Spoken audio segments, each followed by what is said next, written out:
명성교회 목회 세습으로 완전 정점을 때린 목회 대물림에 대한 반성과 논쟁이라 할 수 있죠. 그리고 차별금지법에 대한 교회 안에서의 찬반 논쟁도 뜨겁습니다. 특별히 우리 교회는 동성애와 동성혼에 대한 반대로 지금 좀 시끄럽습니다.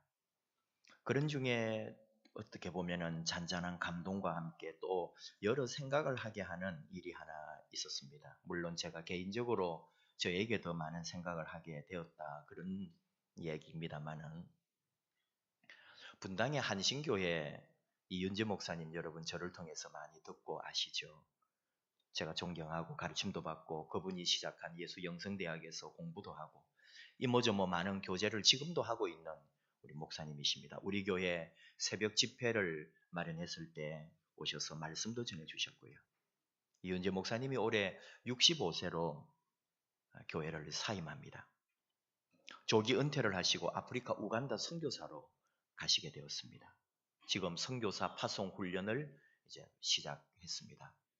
다 목회자도 선교사가 되려고 하면 다시 6개월 이상 선교사 훈련을 받고 가는 거죠. 모든 것이 합력하여 선이 이루어진다고 하지만은 그 과정은 순조롭거나 은혜롭게 된 것은 아닙니다. 교회에 약간의 분쟁이 있었고 마찰이 있고 더 큰 분란이나 교회의 혼란을 방지하기 위해 이렇게 정리를 했습니다. 또 분당의 한 교회, 지구촌 교회, 우리 한국의 대표적인 교회, 진재혁 담임 목사님이 7년 동안 담임 목회직을 그만두고 아프리카 케냐로 선교사로 가기로 지난 주일에 발표를 했습니다. 갑자기 발표한 것이라 지구촌 교회 성도님들이 지금 충격을 받았습니다. 이동원이라고 하는 대한민국 최고의 목사님 후임으로 부임해서 나름대로 지금 7년째, 8년 가까이 아주 멋지게 목회를 잘하고 계시고, 이동원 목사님의 그 명성에 못지않게 참 정착을 잘했다고 그렇게 모두가 인정하고 있는데도 우리가 모르는 고충이 있었겠죠. 이동원 목사님이 원로 목사님으로 지금 아주 크게 활동하고 계시고 근지하기 때문에 보이지 않는 부담스러운 문제가 새 담임 목사로서 감당하기 어려웠겠구나. 도대체 어느 정도의 무게였기에 이런 결단을 하였을까? 내막을 제대로 모르는 저는 이 생각 저 생각을 하게 되었다 하는 말입니다. 그러면서도 이윤재 목사님이나 진재혁 목사님에게 감동하는 것은 이것입니다. 이분들이 입하거나 새로 교회를 개척하지 않았습니다. 우리가 다 모르지만 교회 어려움이 있고 그 교회에서 목회하기가 불편해졌다면 보통은 나가서 개척을 하죠. 그런데 이분은 그렇게 하지 않았습니다. 아예 한국을 떠나서 선교하러 갈 수 있는 비전과 사명을 가지고 있다는 것. 개척하면 이분들은 1년에 수백 명, 또 한 분은 수천 명 교회를 만들 수 있는 분들입니다. 결국은 개척하면 기존 성도님들이 빠져나오는 거죠. 근데 그렇게 하지 않았습니다. 아프리카 선교사, 비록 이분들이 다 목회학으로 박사학위를 가지고 계시니까 신학교 강의도 하고 조금 다른 형태의 선교를 하겠습니다만은, 그래도 우리나라에서는 상상하기 어려운 아프리카로 가서 선교하겠다고 하는 것은 존경받아 마땅합니다. 잘 떠난다는 거, 이런 거 아닐까요? 정말 가야 할 곳으로 간다는 거. 우리가 목회자가 진정 가야 할 곳은 그런 길이 아닌가. 지금 부자세습으로 목회 대물림으로 부끄러운 교회들, 한국 교회가 온 나라에 그런 논쟁거리에 있는 이런 가운데 새로운 모습, 새로운 목회자의 길, 은퇴 후에 새로운 길을 제시해주는 모델이 되고 그런 아름다운 모형이 되어주시는 것에 대하여 배울 게 많습니다. 여러분, 떠난다는 게 뭘까요? 집을 떠납니다. 마을을 떠납니다. 나라를 떠납니다. 마지막으로는 세상을 떠납니다. 떠나면 끝입니까? 많이 들어본 말이죠. 여기서는 떠난다고 하지만 저쪽에서는 오는 것입니다. 두 분 목사님이 한국에서는 떠나지만 우간다에서, 케냐에서는 한국에서 훌륭한 목회자가, 훌륭하고 귀한 선교사님이 오신다고 반겨주고 즐거워하고 기뻐할 것입니다. 심지어 우리는 세상을 떠나도 끝이라고 하지 않습니다. 본향으로 돌아간다고. 본향에서는 우리를 기다리며 우리를 향하여 어서 오라 하는 거죠. 천국에서는 우리를 기다립니다. 오늘 주신 말씀에서 잠시 고향을 또 나라를 떠났다가 돌아오는 사람을 만나게 되죠. 나오미. 참 정겨운 이름입니다. 이름의 뜻이 달콤함입니다. 달콤한 이름. 이름 자체가 달콤해요. 달아요. 나오미에 대하여 처음 교회 오신 분들은 좀 더 잘 모르셔도 우리 성도님들 대다수는 하도 많이 들어서 식상할 정도죠. 오늘 주신 말씀 잘 아는 그대로 이민이라 하면은 일종의 이민이 남의 나라까지 가서 먹고 살겠다고 너무 흉년이 들고 가난해서 다 정리해가지고 이웃 나라에 이민 갔습니다. 잘 되려고 가지 망하려고 갑니까? 이민 가는 사람들이 나 가서 다 덜어 먹을 거라고 가나요? 아니요. 뭔가 소망을 가지고 더 잘 살겠다고 갔는데 도리어 모든 것을 잃어버리고 돌아오는 나오미의 모습을 봅니다. 남편이 죽었습니다. 두 아들이 있었는데 그곳에서 결혼도 했습니다. 그런데 죽었습니다. 세상적인 표현으로 하면은 팔자도 이렇게 드센 팔자가 있을까요? 며느리 둘과 시어머니 나오미. 넓은 이해심으로 들어주세요. 만약 내가 이런 형편이라면 그 동네에 여러분 살 수 있을까요? 집에 남자들 다 죽고 시어머니하고 며느리 둘, 여자 3명만 남았습니다. 행복할까요? 보기 좋을까요? 조용히 이사를 가지 않을 수가 없는. 아마 어쩌면 밤에 남들이 모르게 이사 갔을 겁니다. 우리를 알아보지 못하는 곳으로 가야죠. 근데 가더라도 이 모습으로는 갈 수 없습니다. 어디 가도 주목을 받을 거니까요. 시어머니하고 며느리 둘이 여자 3명 이사 왔는데 더 소문나고 더 사람들이 궁금해서 알아보려고 하고 도대체 그 동네에 살 수가 없겠죠. 어디를 가도. 그래서 나오미가 며느리들을 돌려보냅니다. 아직도 젊었고 자식도 없고 얼마든지 새로운 삶을 살 수 있으니까 거기다가 이 여자들은 모압 지방의 이방 여자들입니다. 그 옛날 소돔과 고모라가 멸망할 때 아브라함의 조카 롯이 있었죠. 모압은 누구냐? 롯이 다 망해가지고 아내도 죽고 두 딸하고 술이 취한 상태에서 근친상간으로 낳은 가문 중에 하나가 모압이에요. 유대인들이 핏줄에 또 율법에 정결한 거 얼마나 많이 따집니까? 그래서 유대인들은 모압 족속을 아예 사람, 인간 취급을 하지 않았습니다. 더러운 피가 흐르는 멸종당해야 될 그런 족속으로 본 거죠. 그런데 거기 출신 여자를 며느리라고 데리고 고향 유대로 돌아가면은 사람들이 잘 데리고 왔다고 하겠어요? 그러니까 망했지. 그런 식으로 다 말하고 손가락질하고 못 살죠. 그래서 이렇게 돌아가라고 이제 하는 거예요. 너희는 돌아가라. 아픔이 있지만 한때는 가족이었지만 이제 가족이라고 하는 관계를 끝내는 거예요. 추석에 고향을 찾습니다. 시댁을 찾아가고 친정을 찾아가고 형제를 만납니다. 마냥 좋은가요? 여러분 지금 고향 가려고 일부 예배 마치고 많이들 가셨어요. 어제부터 벌써 가신 분도 있고요. 오늘도 아마 가실 거고 어쩌면 또 오신 분들이 있을 거예요. 시댁이라고. 행복해요? 머리 아프지 않아요? 벌써 갈 생각만 해도 스트레스라는 말이, 명절 스트레스라는 말이 우리나라에 처음부터 있던 말이 아니고 십수년 전부터 생겨가지고 이제는 뭐 언제나 뉴스에서도 명절 스트레스를 이야기하죠. 어느 단체에서 추석 연휴 스트레스 설문조사 했더니 54.3%가 명절에 스트레스를 받는다고 답을 했습니다. 저는 한 7, 80% 받는 줄 알았는데 그나마 다행이네요. 추석이 축제고 행복한 고향길이고 즐거운 여행이 되어야 하는데 가족의 관계를 깨뜨려버리고 싶을 정도로 어려움이 있다 이거예요. 스트레스가 있다 이거예요. 54.3%는 안 가면 좋겠고 안 만나면 좋겠고 추석 없었으면 좋겠다는 거죠. 이윤재 목사님이나 진재영 목사님 우리가 잘 모르지만은 교회에 반대파가 있거든요. 그 목사님을 나가라 하고 힘들게 하는 성도님들이 있거든요. 너무 무거운 짐이죠. 근데 제가 알기로 54%는 안 될 거예요. 정말 일부 몇 명, 숫자로 하면 몇 명. 그런데도 그 무게감은 70%, 80%처럼 느껴진다 이거예요. 얼마나 힘들면은 그 수천 명 또는 몇만 명 교회를 담임하다가 다 내려놓고 한국에서는 못 있겠다 하면서 아예 아프리카로 떠날까요? 다 포기해버리고 다 내려놓고 힘들었다는 거죠. 겨우 7년 하고 또 이은재 목사님은 이제 뭐 10수년 했나요? 20년도 아니에요.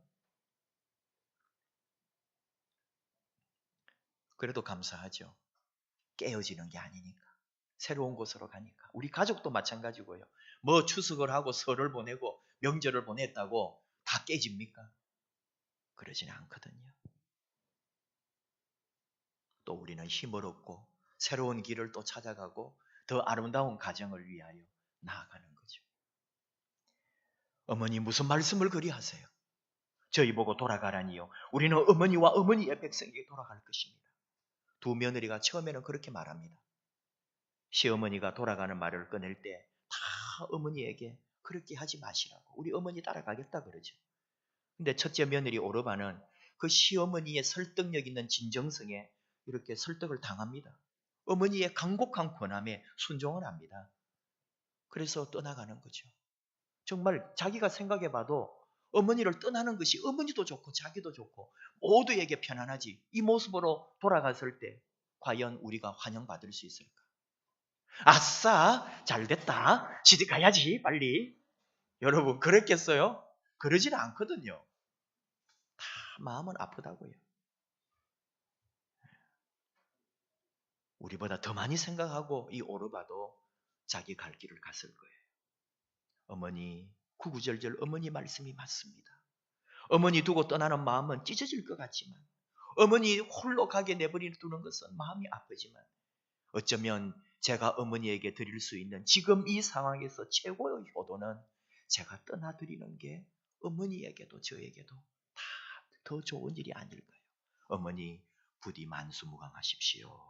어머니 끌어안고 울고 볼을 맞추고 입을 맞추고 그리고는 오르바는 돌아갔습니다. 오늘 말씀 그대로예요. 근데 둘째 며느리 루선 아닙니다 어머니. 저보고 돌아가라고 강권하지 마십시오. 어머니 가시는 곳이 어디든지 저는 따라갈 거고요. 어머니 어디 머무시든지 저는 거기 머물 거고요. 어머니 백성이 제 백성이 되고 어머니 하나님이 제 하나님이 될 겁니다. 어머니 죽으시는 곳에서 저도 죽어 묻힐 것입니다.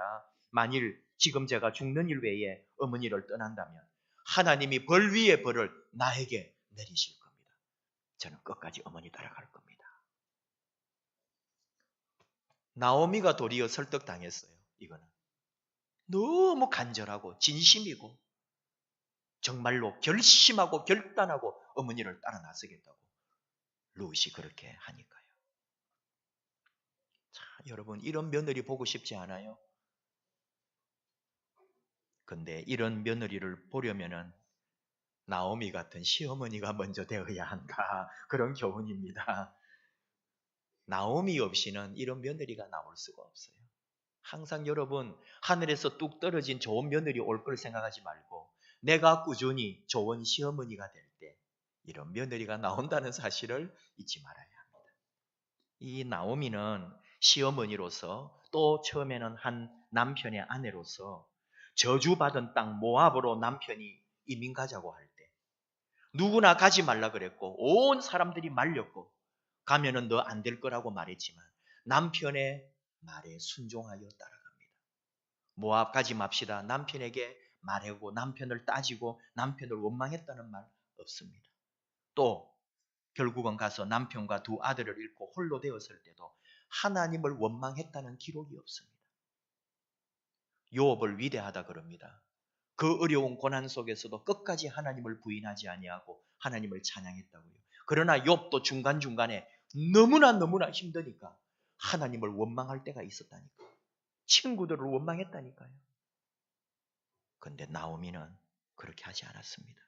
욥보다도 더 귀하고 더 높은 경지의 믿음과 아름다운 순종의 성품을 가지고 있습니다. 나중에 자신의 이름을 고향에 돌아갔을 때 사람들이 나오미 왔느냐고 할 때 아니요 내 이름을 그렇게 나옴이라고, 달콤하다고, 기쁘다고, 즐겁다고 그런 뜻으로 부르지 마세요. 나를 마라라고 불러주세요. 쓰다, 고통스럽다고. 뭐예요? 그러나 누구를 원망하는 게 아니고 내 인생이 그렇지만 하나님을 원망하지도 않고 그리고 다른 사람의 동정을 구하지도 않았어요. 열심히 같이 간 룩과 함께 살아남기 위해서 열심으로 일하면서 누구 탓하지 아니하고 얼마나 성실하고 부지런히 사는지요. 이게 나오미예요. 나오미가 남겨준 미덕은 두고두고 우리가 따라가야 할 모범이 되고 모델이 됩니다. 또 하나 며느리 룻에게서도 어머니만을 생각하는 귀한 며느리의 효도, 그 마음을 보게 되는 거죠. 오르바는 어떻게 보면 어머니가 그렇게 말할 때에 한편으로 자기 자신도 본 거죠. 전적으로 어머니만 생각하지 않았어요. 자기 앞길도 생각했던 거죠. 그래서 떠났습니다. 자기 고국으로 모압으로 떠났습니다. 그러나 룻은 자기 자신이 아니고 오로지 어머니, 시어머니, 나오미만 생각했던 거예요. 자기는 다 내려놓았습니다. 초점을 어머니에게만 두고 나는 어찌 되어도 상관없습니다. 지금 나는 어머니 인생 속에 들어가 어머니를 섬기고 어머니를 모시고 어머니와 함께 가겠습니다. 그렇게 나섰거든요. 얼마나 귀한지요. 아름다운 가정은 어느 한 사람으로 이루어지는 게 아니고 결국은 온 가족이, 부모 형제가, 또 부모 자식이, 그리고 더 아름다운 가정은 시어머니와 며느리가 이루어가는 거죠. 우리가 이미 아는 것처럼 고향으로 이렇게 돌아옵니다. 그래서 나오미와 며느리 룻이 오는데 이 룻이 결국은 베들레헴의 유지 보아스와 결혼을 하게 되고 이 놀라운 일로 룻은 다윗의 증조 할머니가 되죠. 족보가 그렇게 됩니다. 참 이렇게 놀라운 일이 있나요? 이방 여자가, 모압 여자가 다윗 왕가의 조상이 된단 말이죠. 결국은 영적으로 말할 때는 다윗 왕가로부터 예수님이 오시니까 예수님의 조상이 되는 최고의 영광과 복을 누리는 여인이 되는 거예요. 아름다운 어머니가 계셨고 그 영향받은 귀한 이 룻 며느리가 그렇게 순종할 때 하나님께서 이 여인에게 복에 복을 더하고 왕가의 할머니가 되고 왕족의 역사를 만들고 결국은 예수 그리스도의 조상이 되는 아름다운 은혜를 우리에게 남겨준 거죠.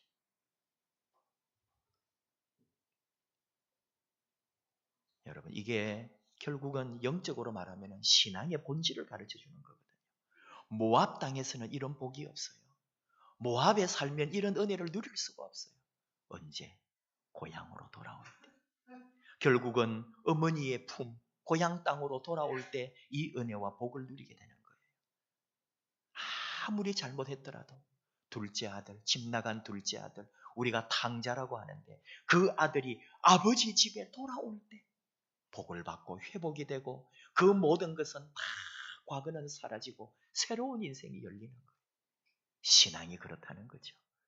여러분, 방황하고 예수 떠나 있고 믿음 생활 떠나 있을 때 그 어떤 곳에서도 만족이 없습니다. 평안이 없습니다. 아무리 잘 먹고 잘 살고 잘 지내는 것 같아도 주님 품을 떠나면 아버지의 집을 떠나서는 그 속에는 불안과 초조와 어려움이 있을 뿐이에요. 그러나 아버지 집에 돌아오면 주님의 품에 안기면 언제 그랬냐는 듯이 평안과 안식과 행복이 우리 안에 넘치게 되는 은혜와 복을 누리게 되는 거죠. 좀 다른 얘기 같은데 큰 애가 11살이에요. 큰 애 하나 있는데 이번에 둘째가 생겼대요. 제가 아는 분이. 그래가지고 뭔 일이야? 제가 실하냐? 그랬더니 목사님 실합니다. 살을 20kg를 뺐어요. 최근에 몇 달 동안에 지금. 그래가지고는 몸이 회복이 되고 좋아졌는데 사실은 일찍 둘째를 갖고 싶었죠. 근데 그렇게 안 되더니 20kg 빼고 한 달쯤 지났는데 한 달도 안 됐어요 지금. 근데 하나님께서 추석 선물로 주셨는지 둘째를 주셨다고 우리 같이 있는 그 밴드에 올리셨길래 제가 제일 먼저 보고는 이게 무슨 실화냐고 했더니 정말 축하하는 사람들이 막 댓글을 막 달았어요. 뭔 얘기하려다가 했는지도 하는데 뭐냐 하면은 정말로 모든 것이 안정되고 평안하니까 정말로 주님의 그 은혜 아래 모든 것이 이 사람이 좀 새롭게 살려고 발버둥을 쳤거든요. 그리고는 그 평안 가운데 딱 보이는 순간 하나님께서 기다리던 생명을 주셔서 너무 지금 행복해하고 수많은 사람들의 막 축복을 그냥 있는 대로 지금 다 받고 있어요. 얼마나 감사한지. 아주 초기니까 잘 이렇게 몸조리 잘해서 순산하기를 다 모두 기도하고 바라고 있습니다.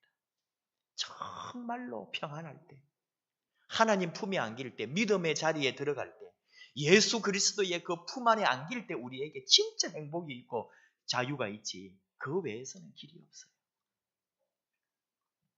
아버지 집에 들어와야 돼요. 자, 이렇게 추석 때 우리가 다 가족이 모입니다. 한자리에 우리가 모두 모였습니다. 가족이란 뭐냐 하면은 계산을 떠난 사람들이다 그렇게 말해요. 이기적이지 않아요. 서로를 생각해 주는 거예요. 돈 따지지 않아야 돼요. 그래야 가족이에요. 추석의 명절에 싸움 나고 뉴스에 나오는 거는 다 계산하는 사람들. 유산이 어쩌고 아버지 재산이 어쩌고 뭐 부동산이 어쩌고 부모님 남겨놓은 거 가지고 싸우고. 가족이 아니죠. 가족은 계산이 없는 거예요. 그리고 서로 하나 되는 거거든요. 이게 세상의 눈으로는 안 됩니다. 아버지 품에 안길 때 그렇거든요. 어머니 품에, 고향의 품에 진정 안겼을 때 평안이 있고 자유가 있는 거거든요. 그러니까 우리는 이 땅에서는 진정한 자유와 평안을 누리지 못하는 거죠. 계산하니까요. 따지니까요. 서로 마음 상하니까요. 말 한마디에 의를 상하고 가족 관계를 끊으려 하니까요. 그거 아니죠.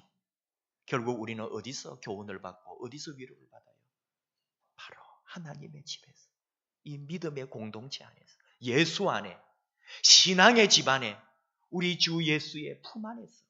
진정한 위로와 평안과 기쁨을 맛보게 됩니다. 부모 형제를 만나면서 우리는 그걸 깨닫는 거예요. 영적으로 내가 아버지 집에 가고 있다는 것. 정말 어머니의 품에 안기는 것은 바로 우리 주님의 품에 안긴다는 것. 이것을 잊지 말고 가족의 혈연의 가족들의 정말 눈에 보이는 계산은 다 떼내고 오직 예수 안에 한 형제 자매가 되고 하나님의 가족이 되고 예수 안에 새로운 아름다운 형제 자매의 모습을 보여주는 그런 귀한 우리 주 예수 안에 있는 석수중앙교회 성도님들 되기를 축복합니다. 만나는 가족들마다 만나는 형제 자매들 안에 그리스도 향기, 그리스도의 따뜻한 사랑만 남겨주고 오는 복된 추석 명절 되기를 축복합니다. 이번에 제가 목격자라고 하는 그 영화를 다운을 받아봤어요. 얼마 전에 개봉했던 건데 아마 히트는 그게 못한 것 같아요. 크게 소문 안 난 거 보니까. 아파트에서 우연히 밑에서 살인하는 사건을 이 사람이 보고는 그 살인자가 이 사람 집을 딱 올려다보고는 계속 추적해가면서 죽이려고 했던 거죠. 그 영화 한 번쯤은 볼만합니다. 모든 사건이 끝나요. 다 끝나요. 다 잘 됐어요. 어쨌든지. 그리고 이제 목격자이던 이 주인공이 바로 그 사건 현장에 자기가 아파트에 내려가서 거기 이제 내려가 보는 거예요. 다 뭐 이리 보나 저리 보나 아파트잖아요. 다 아파트. 영화 마지막 장면이에요. 이 사람이 무슨 생각을 했는지 한순간에 사람 살려! 하고 한번 외쳐봐요. 그때 자기가 그랬거든요. 그 여자가 죽을 때 그 소리 때문에 자기는 한번 쳐다본 거예요. 우연히. 그러다가 살인자하고 눈이 마주쳐서 자기도 죽을 뻔했던 거예요. 자기가 그냥 외쳐봤어요. 그 밤에 사람 살려! 사람 살려! 아무도 쳐다보지 않아요. 어느 누구도 문 열어보지 않아요. 밑에서 그렇게 사람 살려라고 외치는데 오늘 우리 시대를 보여주는 영화예요. 무관심. 내일 아니면 어디에도 돌아보지 않고 관심 갖지 않고 쳐다보지도 않아요. 오직 나, 내 자식, 내 것. 이것밖에 모르는 이 시대에 경종을 울려주는 그런 영화예요. 믿음이 뭐예요? 예수 믿는 게 뭐예요? 항상 저 사람에게 관심이 있는 거죠. 룻이 어머니 나오미만 생각하고 따라가는 거예요. 나머지는 하나님에게 맡기는 거예요. 하나님이 룻의 인생을 복을 더하시는 거거든요. 예수 믿는다는 것은 항상 옆에, 곁에 다른 형제에게 관심과 사랑을 줄 때 내 인생은 아버지께서 책임집니다. 주님이 책임집니다. 복 주십니다.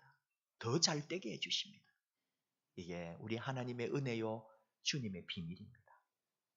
이번 추석 명절 그런 아름다운 사랑 그렇게 많이 나누고 고향길 가고 오는 길 힘들다고 다투지 말고 이것이 우리 믿음의 고향을 찾아 본향을 찾아 아버지 집을 향하여 가고 있는 길이라고 모든 것을 주 안에서 영적으로 해석하고 결국 우리 인생은 아버지의 것이요 우리 주님에게 결국은 돌아가는 것이요 내 삶의 모든 것은 아버지 뜻대로 아버지 은혜대로 우리 아버지 따라가는 것이며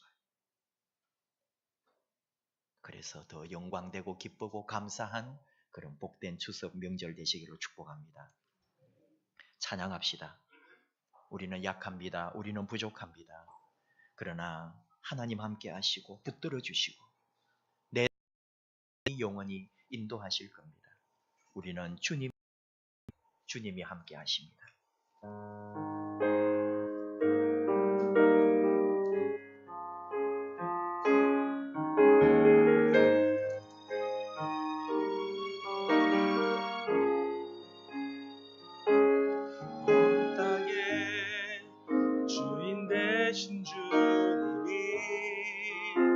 내 이름 아시며 상한 맘 돌보네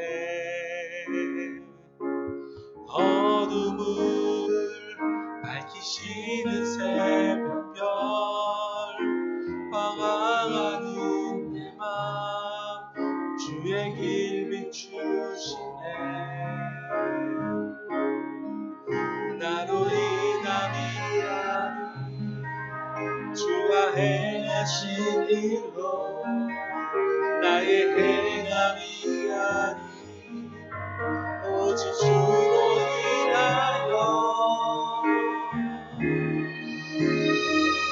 나는 너를 기억하시는 이름 없는 꽃과 같네 바다의 이름 바로 안개와 같지만 주는 나를 붙드시고 부르짖음 들으시며 날 귀하다 하시네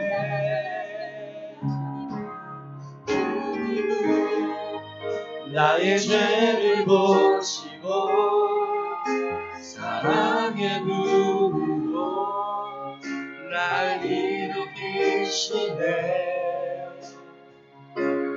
바다를 잠잠하게 하시고 내 영혼의 복을 고요케 하시네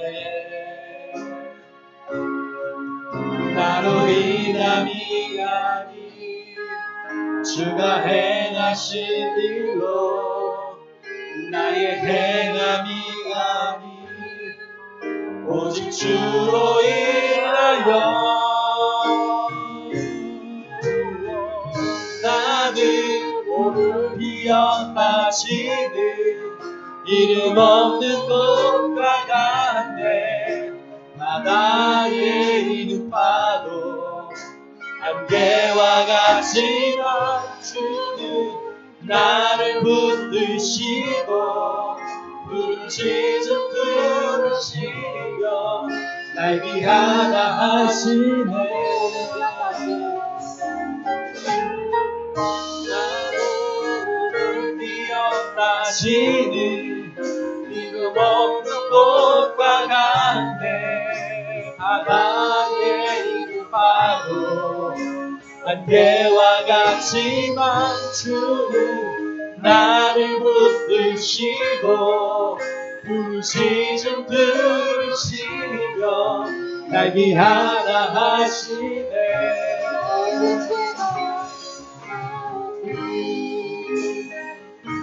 주의 것 나오지 주의 것 나오지 주의 것 나오지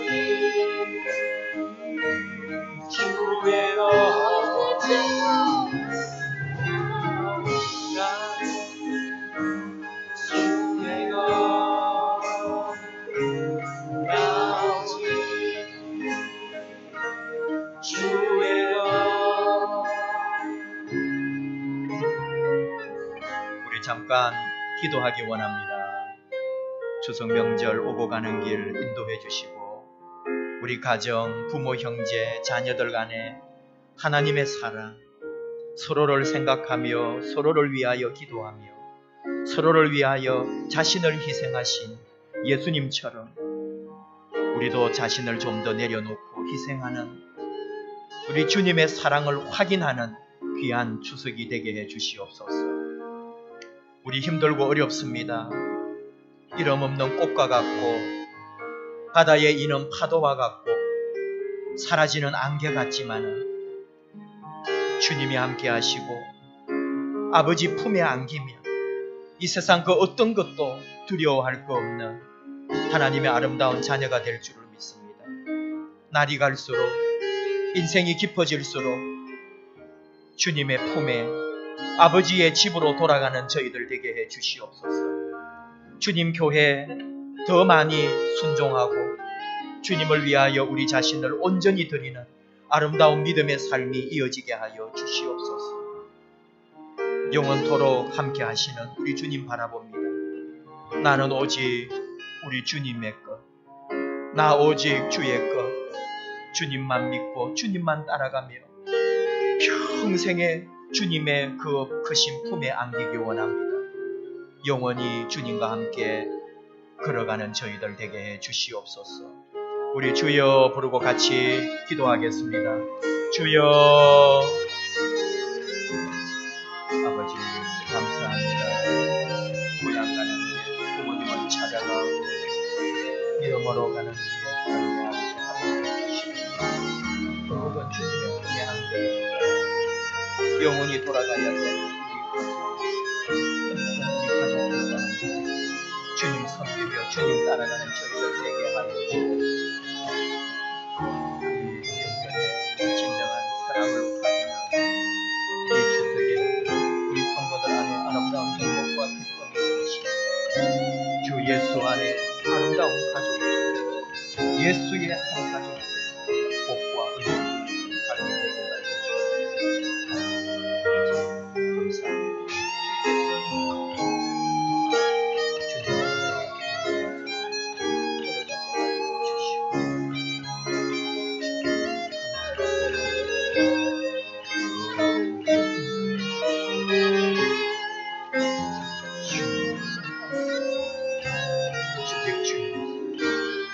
주님 은혜하고 감사와 영광과 주시옵소서.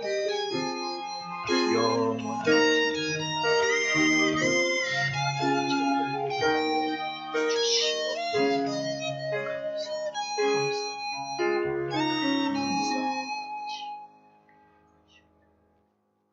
하나님 감사합니다. 이렇게 추석 연휴에 함께 아버지 앞에 나와서 예배드리고 부모 형제 만남과 그 아름다운 만남의 기쁨을 누리게 해주셔서 감사합니다. 아버지, 우리가 결국은 가정으로 부모님으로 형제 자매들과 하나 되어야 되는데 우리를 가로막고 있는 어려움이나 갈등이나 우리 안에 있는 상함이 없는지요. 믿음의 식구들, 믿음의 형제 자매 된 우리가 먼저 우리 예수님처럼 나는 내려놓고 사랑하는 형제 자매들을 위하여 나를 줄 수 있는, 희생할 수 있는 아름다운 믿음과 인격을 더하여 주시옵소서. 또 우리 살아가는 삶에서 결국은 아버지 집으로 돌아가야 된다는 것, 주님의 품에 안기기 전에는 내게 참된 평안과 안식이 없다는 것 알고 늘 우리의 인생이 아버지 집으로 돌아가는 길임을, 주님의 품에 찾아가는 길임을 알고 이 귀한 믿음의 길, 이 귀한 신앙의 길을 묵묵히 걸어가게 하여 주시옵소서. 형제자매된 사랑하는 성도님들과 더불어 주님 교회 안에 예수의 한 가족이 되어 아름다운 우리 하나님의 영광을 드러내고 우리 아버지 집에 가는 그날까지 함께 이 아름다운 믿음의 길을 걸어가는 사랑하는 형제자매가 되게 하여 주옵소서. 예수님 이름으로 기도하옵나이다. 아멘.